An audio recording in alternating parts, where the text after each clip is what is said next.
It's going to be Oregon versus Texas Tech in the Orange Bowl in Miami after the Ducks whooped up on JMU at Autzen Stadium. Hello, I'm Aaron Fentress with the Oregonian OregonLive here with George Wrighster of the Unafraid Show in the CW. George, you were supposed to be at Autzen. You didn't show up. What's up?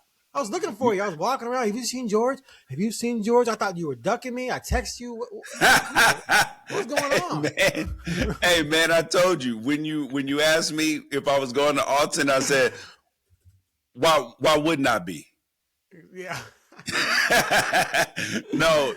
I started doing some work for CBS here locally in LA, and it was going to be super tight if I with making it to a work to do TV stuff, and this is a really good opportunity. So I was like, man, I want to see the Ducks in a big game in Autzen Stadium. However, it was JMU, so it wasn't a big game. No. However, I was not getting paid to go up to that game. I was getting paid to go to work. Fair. Hey, it was man. It was going to cost you to come up. Yes, it was going to cost me and might cost me a job too. So if you didn't get no, back sir. in time. Right. Okay. All right. So we're going to talk about the James Madison game. We're going to touch on Texas Tech a little bit. We'll save the big stuff on Texas Tech for later. And we'll dive into the portal news, ins and outs, things like that going on there. Was there anything else? I think that's it, right? Yep. Yeah. All right. First are these three words. I'm going to go first. Okay. Waste of time. Wow. I do want to say, though, that I did watch a great football team pull out a victory. The Chicago Bears. That's who I watched on Saturday night. Had them on my phone, on my laptop, and I was like watching both at the same. No, I watched the Oregon game primarily. You had a trifecta day, bro. You had a sports trifecta day. First of all, your Miami Hurricanes won. Yeah, pulled it out, baby. And then the Ducks won, so you get to keep doing this with me, and you get to go to Miami. And third of all, then the Chicago Bears won in overtime on what was it, an overtime or regulation on overtime. That heroic throw. That throw by Caleb Williams was a dime. Insane. Yeah. So you just got sports magic happening in your life. Congratulations. You could be covering the Blazers right now with a poverty team. But you get to cover winners. What sucked, though, is I watched the fourth down touchdown pass to tie it on my. I was watching, I think, Chris Hansen from the Register Guard and Bill Orm with us, like watching it on my laptop. And then I had to go down to the field for the last couple of minutes of the playoff game. And I took my phone with me, and I lost reception. Bro. When you get down on the field, there is zero reception inside of Autzen Stadium unless you're in the press box. It's insane. So I missed the overtime. But then I focused my story on JMU, and so I went to their presser. And when I got up there, I Googled Bears Packers. I was like, and I saw that they won. I was like, yes. So anyway, all right. Regardless, my three words. Waste of time. I sat there the entire. It was a long ass game too. It was very long. Game thinking this should have been Notre Dame. How cool would this be? Stop with the ifs and ands. Hey, this is my chance to vent one more time. Okay, go on, Aaron. The game was just. We're tired of Notre Dame. Pick any other team except for Notre Dame. BYU. Okay, fine, whatever. Okay, we don't want to hear Notre Dame tears right now. Well, this is true. Notre Dame has taken this. Their fans have taken this to the heights of insanity. But regardless, that would have been a much better event. The Ducks did what we thought they were going to do. They were bigger, faster, stronger, more physical. They just destroyed these cats. I thought it was hilarious. The two bombs to Malik Benson, because they could have done that anytime they wanted to. Yes, they could have done that all game if they wanted to. Ran right by dudes. If they were ever in any type of man or anything, even cover three, they might get back deep enough. But the first one, Moore just let it go before Malik even cleared the corner, because he just let it. He knew his guy was going to have speed to run and go get it. So that was there all day. So anyway, it was a lame event for me. I know some fans enjoyed it because it was a playoff game and their team won, but it could have been so much more. So for me, waste of time, bring on Texas Tech? For me, 3 words: good and terrible. It was good and terrible. Now, our next segment, you can't do that.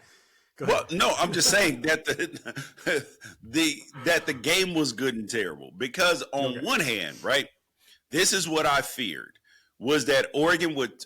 Well, actually, the great part was that Oregon started out amazing, right? Like you couldn't really have asked them to start out too much better. JMU is one of the best offensive teams in college football, so that means they have good coaches, and they drew some things up on the board really well that allowed them to move the ball early on. But then the defense completely settled in and held them to 6 points at halftime. Now, I feared that if you got up big, that there could be somewhat of a letdown because the game was never a threat. Right. And that's exactly what happened. So that's the sign of a team that, like, yeah, they had everything in control, but it is hard to play with that level of intensity when you are being so incredibly dominant. However, I will say, if you had told Oregon that they needed to win by 40 points or You're more. stealing my line, but go ahead. Did you see my tweet about this? Go ahead. You saw it? No, I have no idea what you're talking about. I have no idea what you're talking about. Go ahead. If you had told Oregon that they had to win by 40 or more points, they would have won by 40 or more points. That's what I tweeted yesterday. When people were crying about, or not, some fans were complaining because they collapsed in the fourth, and then some. I didn't like it. Some JMU fans were talking about how, oh man, we beat them in the second half, and I made the exact same point. I said that if the assignment was to win by 40 to advance, the Ducks win by 40. And so, yes, and you think about it because James Madison, some of the delusional James Madison fans, right. They were like, Oregon, they weren't playing their second and third stringers. Dude, Alford had 48 plays in the game. He's never played 48 games. He's not the last time that he played like a significant amount of snaps was Rutgers and Montana State. That doesn't mean that the kid's not going to be good, but he's not a usual. But he's working his way into the rotation. Blake Purchase played 44 plays, which is not typical. Porter played 31, and Green had 28 snaps. Austin had 24, which is 7 more than any other game. Johnson and Johnson at defensive tackle had their most snaps. And Oregon played 3 young linebackers who are still eligible to redshirt in Platt, Williams, and Nix. Exactly. And Platt was the one covering the back out of the backfield. Very nice play that they were in pistol, play action, back comes out of the backfield. I saw it happening as it was. I was like, oh, God, this wheel's going to be wide ass. Yeah, and the Oregon was in man, so you got no zone help. You got a young – any linebacker reacting to play action, having a back run a wheel like that. Yes, out of the backfield. The NFL linebacker gets beat on that play. So correct. So you give credit to JMU for the design and if we're calling it at that moment. And the one thing I would say about JMU, I thought they played excellent football. Because when you're overmatched physically, you can't bull through somebody, but you can take angles on blocks. You can misdirection things. You can finesse your way into creating opportunities for yourself, which I thought they did a really good job of doing that. It was clear they were very well coached. Their quarterback was on point. There were a lot of discussions about his accuracy coming in, but I thought he was pretty accurate. Their short passing game was there, and they were able to get a couple field goals. But physically, it was just a clear mismatch. So this is for the fans who are, I'm worried about the second half. We can't do that against Texas Tech. Well, here's the difference, right? Number one, you're not going to be up 31-6 on Texas Tech at halftime. If you are, great. You're not going to complain. But the way you won't have a letdown like that either. That's what I'm saying. If you're up 31-6 on a team that you're shoving around, it's inevitable that you're going to come down from the 10 you had to start the game, right, of intensity. You're going to come down to a 7 or 8 because you got these guys, and you're already thinking about Texas Tech. No matter what the coaches say, no matter what, you and I have been in locker rooms for years. We all understand you come to halftime up 40-0. You're like, it's 0-0, guys. Keep that intensity. It's impossible. That said, Oregon just went up and down the field in the third quarter and held them to 3 and outs. They had the interception led to a touchdown, though, and they'd have a nice drive to start the half. The fourth quarter is when they racked up almost 200 yards of their 500 yards of offense, and that was against a lot of the backups you just talked about. So you can't equate what we saw in the fourth quarter of that game to anything that can happen in Texas Tech because they're not going to be up that much and have that letdown. It's going to be close, more than likely, and you're going to have the same level of intensity, and you're not going to play the same young guys. Also, when you're up that much, it was 48-13, I think, at one point, the coaches are going to call a completely different game than what they were calling in the first half or what they would be calling in a close game. You become more vanilla. You're not as attacking as much maybe on defense. You're not trying to go downfield as much on offense. You might be running some things you want to work on, or you put backups in. You want to see how they react to this. So you're lending yourself to being vulnerable to a team that is able to execute well, which JMU was, and JMU didn't quit. They played with passion and fire in that second half. So you're going to give up some stuff. That's just a part of football. Yeah. I see. You don't like to see the collapse, but it was less problematic, honestly, than it felt.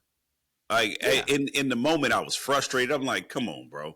But at the same time, I understand the circumstances that led to it. But my biggest issue was that you had on a one play where they had a huge play, Efi number 7, the corner, he came up and just kind of half-ass came up on a tackle, like, and you're just like, come on, dude. Like, if you're gonna be out there, let's just play hard. But the natural tendency in those moments, and I can't say I was never guilty of this either, is that you start thinking about, okay, let me make sure I stay safe here, blah, blah, blah. Like, there's a lot of thoughts that go in your mind. And here is where Dan Lanning can, like that honestly is the next step of the next evolution of Oregon football, is to where, number one, to be an elite program and a national championship caliber program. Number one, you have to have the Jimmies and the Joes. So the roster is good enough. And your coaching is good enough. The last thing that you have to have in terms of being a separator, that's how Georgia won back-to-back national championships. That's how Alabama has done it, is those particular runs of teams had that, no matter what the score is, no matter who we're playing, there is no let up. And that doesn't mean that Oregon can't still win this year, but it also does mean that you are in a situation where, that you do have to mature a little bit. So my question to you, Aaron, is this. There are 8 teams left. God. Is the window open for Oregon right now? I will declare the window open if they get to the championship game. Oh, my God. You're just trolling now. At this point, you are trolling. No, stop. You can't say a championship window is open if you make it. Hey, I will declare the championship window open if they win the national championship. When Dan Lanning has a trophy in his hand, I will declare the window open. No, what I'm saying, I don't see them beating Indiana, and I think they're going to have trouble with Texas Tech. So as of right now, I stand by what I've said the whole time. I just don't think this is a championship team. If they beat Indiana, then that goes out the window. They'll be in the national championship, Aaron. Right. I know. Oh my God. Hold on. You listen. You ever watch Star Trek, the original Star Trek with Kirk and Spock? No. Spock played 3D chess. You have to learn to understand my mind and how it works. This is you're fixated on the rounds. I'm fixated on the types of teams you have to beat to win it. The types of teams you have to beat are these next two. Okay, so right? is the window open for? I'm asking, is the window open for Texas Tech? No, I don't think Texas Tech's going to win the national title. No way. Is the window open for Miami? I think Ohio State. No, I don't think Miami's going to win. I'm surprised they won. I picked them to lose last week. I was surprised they won that game. They tried everything they could. They were going to win. I told you they were going to win. I know you did. They tried every which way imaginable to lose that game. They pulled it out. Do I think they're going to beat Ohio State and then it would be Georgia maybe? Or Ole Miss? No. Okay, so the only three teams I'm really buying right now are Ohio State, Georgia, and Indiana. To me, those are the 3 clear best teams. One of those 3 teams is going to win it all. Now, if Oregon beats one of those 3 and then you'd only have to play one other of those three, then yeah, of course the window's open. Now, if Oregon beat Indiana in this round coming up, like Oregon were playing Indiana or Ohio State or Georgia in this round coming up and cleared one of them, then I would say the window's open. So it's not, the bracket's irrelevant to me. It's who you beat. Okay. Right now, they don't have a win, and it's not their fault. The schedule's not necessarily their fault, but their best win is what? Teams that aren't anywhere near the playoffs. Why you got to be a visionary. The only playoff team they played was Indiana, which beat them at home. So, yeah, I got to see them win at that level before I can buy it. If they can win these next 2 games, then I'm buying it. Okay. I mean, so would anybody. And I'm not saying I'm being special on this, other than the fact this is the reason why, Aaron, you do have to have some vision. I told you at the beginning of the season, this team was going to finish 11-1. You did. And that they would go to the college football playoff. Right. And now, and that they were going, I never said that now, mind you, I have never declared until I put out my bracket last week that Oregon was going to win a national championship, because I totally believe that styles make fights. And I believe that they are going to clear Texas Tech. And then the Indiana game, I believe, if Indiana gets past Alabama, which I think they will, but Indiana has some very untimely injuries right now. They lost Daly. They lost another defensive lineman who may or may not be back, which is hard, but Alabama can't run the damn football to save their life. So it's going to be, Alabama's pass game versus Indiana's pass defense, which if you can shut down Ohio State's passing offense, I like you to shut down Alabama's pass offense. Because you're not worried about the run. Yes, because Ohio State can actually run the football. So if you can't run the football and you think that you're going to bring that weak-ish against Indiana, you might as well give up on that, pal. Speaking of Alabama, I have to bring this up.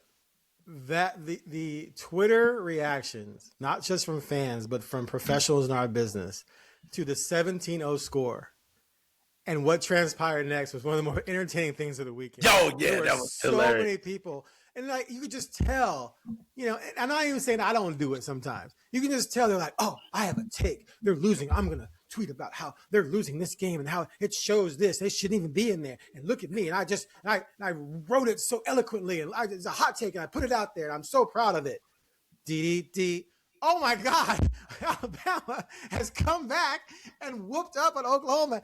And then watching fans jump back. And I was doing it, too. I was like, dude, it's 4 quarters in a football game. Because I was thinking some of the same things. Like, damn, it's 17-0. They're getting smoked. This doesn't look good. Maybe DeBoer is out the door. But I wasn't going to say that because there's 4 quarters in a football game. I tweeted Michigan on line 1. Exactly. You tweeted that. But I still stand by that. I still stand by that. Because that was a little bit, to me, that was fine. I think, you weren't declaring anything. You're just playing on some news that we all think could happen. But football is a 4-quarter sport, man.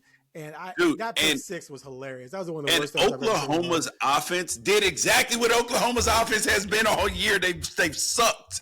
Just to put it, just frankly, they've been awful. They can't run the football either. John Mateer missing wide open people, and then they just imploded. The kicker dropped the ball, and then the pick 6. It was 17-17 at halftime, and it felt like they were down by 17. Exactly. Yeah, and to melt down like that at home. I didn't watch Mateer's press conference. Did he explain? I mean, clearly there's a miscommunication on that because the receiver ran vertical in the corner. Even if he had ran a hitch, it would have got picked. They were in cover 2. Right, but the corner kind of baited it a little bit because he kind of dipped and then came up, which is a thing people do. So, but that's what I'm saying. If there hadn't have been a miscommunication, he still would have picked the ball anyway. It could have been a hitch. He would have picked it. Maybe, but I'm just wondering, did the receiver mess up or did the quarterback? Because a lot of times when you have a hitch and you get a rolled up corner, you adjust it to a fade unless you have a corner over the top of you, right? So maybe the receiver. The receiver did it correctly, and Mateer didn't. Yeah, right. So Mateer read the bait and was throwing the hitch, and the quarterback read that it was bait and was going to vertical. So anyway, that was pretty wild. So all right, we've talked enough about James Madison. I don't think we can talk about them anymore. We'll skip all this other stuff. Let's get straight to some. You want to talk about guys jumping in the portal, left and right, players jumping off the ship, heading into the portal. They don't want to be a part of this run anymore. Most of these guys are gone. Like, they're not finishing the season, are they? Yes, correct. Yeah, they're out, which is crazy to me. But if you're not playing, I guess I can see it. Plus, you want to get rolling on your future, but you can roll on your future while you're still playing, though, can't you? Yeah, but the other part, though, is that you do not want to get hurt when you're hopping in the portal. That is what some of the guys are thinking, even in practice.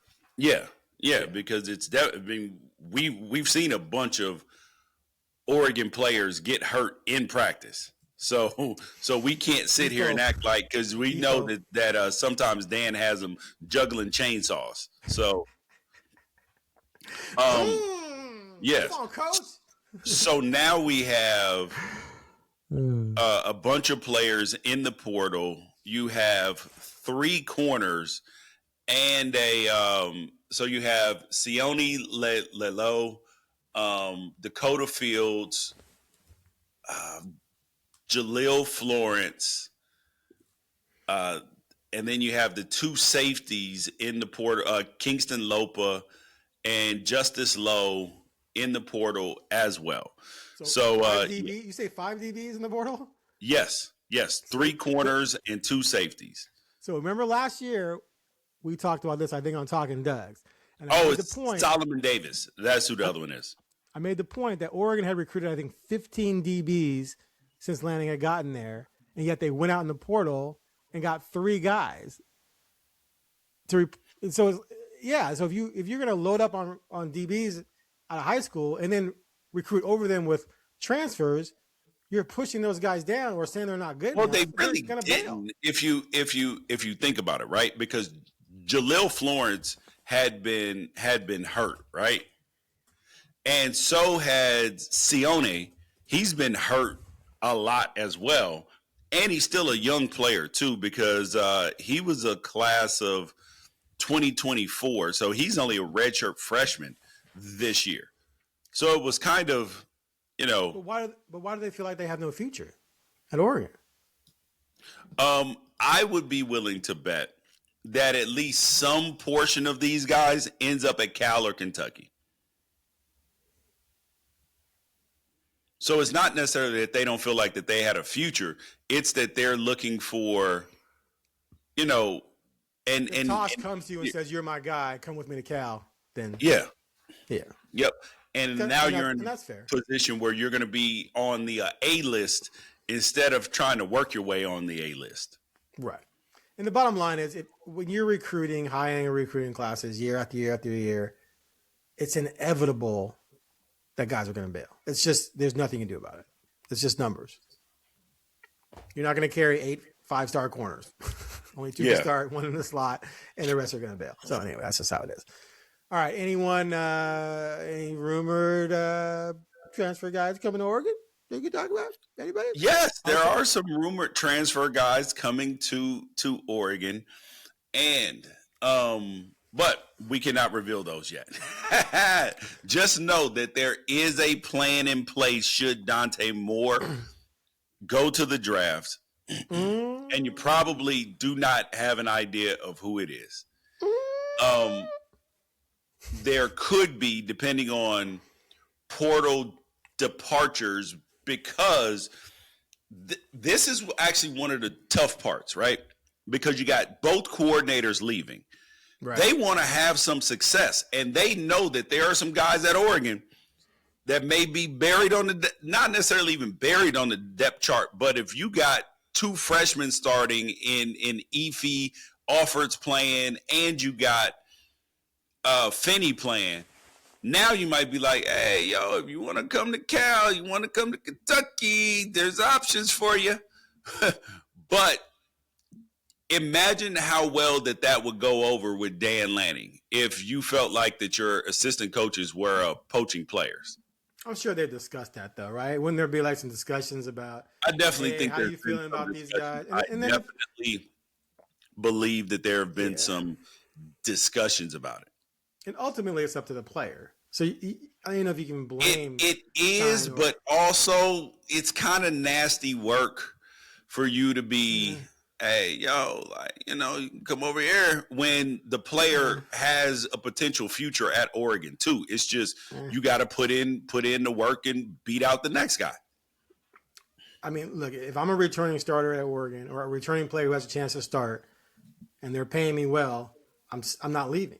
If I Yeah. feel like I can, See, but I'm not going to that's start. because you are rational, Aaron. But I'm saying, These are young kids in between 18 and 20, and they got people in their ear saying, hey, yo, like, here's an opportunity over here. And sometimes you find out real quick that the grass ain't greener on the other side. Look at Jaden Ott at Cal. He was the man at Cal. He transfers to Oklahoma. He had more. The stat is that last year his longest run at Cal was like 70 or 73 yards. He has 68 total yards rushing this season. but he went up a notch. Oregon guys would be going down a notch to Kentucky and Cal. Yeah, but you wouldn't think that he would be riding a pine. No. When you watch Oklahoma's back six Blackman or whatever his name is, he don't want no smoke. He's just okay. So to think that Ott couldn't get on the field is wild. And then Sounds look like at what happened. Yes. Yes. Yeah, sounds like that. Yes, there's been a bunch of players. This happened to wide receivers. Kid transferred from Arizona, went to USC 2 years ago. Just off the top of my head, there's been a bunch. No, But guess, but I will tell Oregon fans, look for some good news for some guys returning for next season. Some big name players returning for next season. Like Dante Moore and Evan Stewart? I said Evan Stewart instead of Turner. Oh my God. Evan Stewart is for sure coming back. I can tell you that. Good. Dante Moore? Huh? Dante Moore? Poncho? They're still hopeful about him. Mateo? But if he does leave, if Dante does leave, there is a plan in place. Well, of course. It's not Austin Novosad, or is he going to Kentucky? I think Austin Novosad is going to end up at Kentucky. That would be my guess. That would be perfect for Stein. If Stein really believes in that kid. I mean, because you take the system, you hit the ground running. Oh my God. Hear me? I'm just guessing. I said, just guessing. It makes sense. If I'm Austin Novosad, well, unless was Stein a part of having him fall behind Brock Thomas? Because there might be bad blood if he was. But if not, that's the perfect situation for both. My guess is, Aaron, if I had to guess, if I were a betting man, I would bet he's going to Kentucky. I'm with you. All right. I guess there's stuff out there that Auburn former 5-star wide receiver Cam Coleman might be hitting the portal. 56 catches, 708 yards, 5 touchdowns. How amazing would it be for Dante Moore if he comes back and he's got DeCorian Moore, he's got Jeremiah McClellan, who I just think he made 2 more amazing catches. He has come on, bro. That kid is good, man. He makes special grabs. He's starting to show his promise. There was a while you were like, I don't know. And now you're like, You got him and DeCorian, your money as your top 2. Yeah, you and bring then in someone like Cam Coleman with Stewart back, that's a fleet right there, right? Yep, along with the tight end as well. That crew would be very, very good. Very, very good. The tight end? Yeah. And Cooper Perry as well. Wait, I was talking about the tight end? Jamari Johnson. Oh, Jamar Johnson, yeah. He's pretty nice. Yeah. Cooper Perry's going to be good. You're going to add in Gatlin Bear, who was on his mission, so he's going to be 20 years old, a 20-year-old freshman coming in. And if he's been working out, he's a speedster. And, there's opportunity around this joint, brother. Opportunity. I hear you. All right, let's dive in real quick on Texas Tech. Good football team, stellar defense, questionable offense. What's your early take on this game? Orange Bowl, January 1. Okay. So my early take on this game is this, is that you have Texas Tech, who has one of the best defenses in the entire league, right?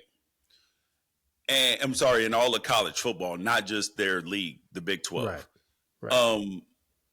Their defense is special, I believe. They have really good players. You got Jacob Rodriguez, who could have been a Heisman finalist. You got David Bailey, who's leading the nation in sacks. I think he's got 12 and a half sacks. Bryce Pollock, their corner, 5 interceptions. They got some dudes, and their defensive tackles, which they got out of the portal, very good as well. So that is going to be a big battle.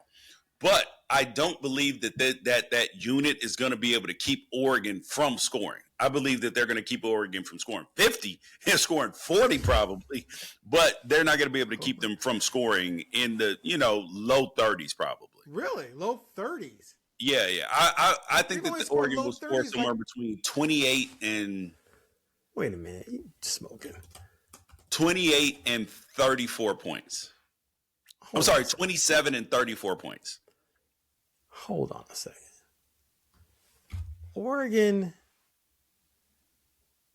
they got over 30 against Minnesota, USC. I'm not counting James Madison, Rutgers, Penn State. Not even regulation. They didn't get. Come on, they don't score 30 against good teams. What are you talking about, Aaron? The weather was atrocious versus Iowa, so you got to throw that out of the equation. I'm going to give them in between 27 and 34 points. And but now on the other end, Baron Morris has a propensity to make some interesting decisions at times and has some accuracy issues. I am going to go with, and I believe that that Oregon's defense, particularly because Texas Tech's weapons on the outside, and I know that their running backs are good with Dickey and Williams, and then Caleb Williams is pretty good at wide receiver, but their wide receivers are not special enough. Like, they're not Surratt from Indiana or either one of the USC guys. So I don't think that the wide receivers are special enough, and their tight end's not special enough to be able to hurt you. So that's where I think that the game is lost. Even if Oregon only scores 24 points, I don't think that this Texas Tech team gets any more than 17. Okay. Your threat level? 4.8. This gets as high as it gets without picking Oregon to lose. You got 30. You pretty much got 30-20 Oregon now. 30-17 Oregon. You just said. That's what way. No, I'm more like 27-17. Okay. However, threat level is extremely high because a turnover, a punt return, a pick six, anything like that can put the game on its in a whole different fashion. This game can go left by a lot of different ways. There are a lot of ways that Texas Tech can win this football game. I just believe that Oregon has more, which is how I assess games, which is like, okay, how many ways do you have to win? And I think Oregon has a few more. Fair. All right. I'm at threat level 5 for sure. A 5 for me is picking Oregon to lose. No, I'm saying that's for you. Yeah, that's what it means for me. Yeah, not for me. 5 just means you can definitely. 4.8 is like you play around, you can lose, but you should win this game. But you should win. Okay. All right. Yeah. Threat level 5. I think the defense is going to give Oregon problems. There's no way. Well, I said today, no way. I don't believe Oregon's going to get 30, but I don't think they're going to need 30. I've got it right now. 23-20, somewhere in there, like a field goal game for me. I think Texas Tech will generate enough offense to keep it close. I don't think Oregon's going to be able to pull away, but I think Oregon's slightly better. I think they're going to make a couple more plays on offense that Texas Tech can't match. and that gives them the edge. So I got Oregon winning by about a field goal. Right now I'm at 23-20. How about that? Okay. I can live with that. You can live with that? Yeah. That's not bad for an Oregon homer picking. Nah, I'm a homer. I'm just saying. Hey, I didn't call you that. I'm just repeating what somebody else said. Multiple people have said. I know. People were coming at me this past weekend. Homer, man. It's okay. Just because someone says something positive doesn't make them a homer. All right. Anything else? Was there anything else we're going to touch on? Or was that it? Dan Lanning's about to talk here any minute now. I think that's that's it, brother. Now, right? All right. Cool. All right. We'll come back with another show next week. Everyone, happy holidays. Hope you enjoy yourself and get what you want for Christmas if you celebrate such things. Happy. And we'll catch you later. Happy holidays. Happy Merry Christmas. If you celebrate Hanukkah, happy Hanukkah to you too. And happy Kwanzaa, happy whatever it is that you celebrate. Just stay safe, enjoy the family and everything else. Oh, and watch Unafraid Show. We got plenty of stuff coming. Oh yeah, George is insane. You pop up like anything can happen. You got a reaction video. So definitely follow George on Twitter and the Unafraid Show because he's got college football locked down. All right, thanks for watching.